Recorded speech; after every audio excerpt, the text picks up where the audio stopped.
পরবর্তীকালীন সরকার গণঅভ্যুত্থানের মধ্য দিয়ে কিছু দায়িত্বপ্রাপ্ত হয়েছেন।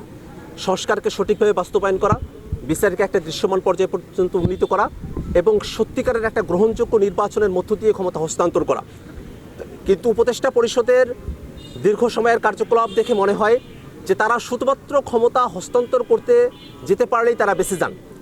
যেন তেনভাবে ক্ষমতা হস্তান্তর করে সেফ এক্সিট নেওয়ার তাদের যে মানসিকতা, সেই জায়গাটাতে পরিবর্তন যাতে আসে, যাতে করে জনগণ তাদেরকে যে দায়িত্বের জন্য সেখানে অধিষ্ঠিত করেছেন সেই দায়িত্বে কোনো ধরনের ফাঁকিবাজি তৈরি না হয়, সেই দায়িত্বটাকে তারা পুঙ্খানুপুঙ্খভাবে পালন করেন এবং এই দায়িত্বগুলো থেকে পলায়নপর মানসিকতা, সেফ এক্সিট নিয়ে তারা শুধু ক্ষমতা হস্তান্তর করে দিয়ে তারা বেঁচে যাবেন, ব্যাপারটা এমন নয়। আমরা মনে করি শুধু ক্ষমতা যেনতেনভাবে ক্ষমতা হস্তান্তর করার মধ্য দিয়েই উপদেষ্টারা যারা এই সরকার গঠন করেছেন তাদের দায় মুক্তি সম্ভব নয়। অবশ্যই বাংলাদেশের জনগণের পক্ষে গণঅভ্যুত্থানের মধ্য দিয়ে তারা যে ম্যান্ডেট প্রাপ্ত হয়েছেন সেই সব কিছুকে পুঙ্খানুপুঙ্খভাবে বাস্তবায়ন করার মধ্য দিয়েই তারা তাদের সেফ এক্সিট পেতে পারেন।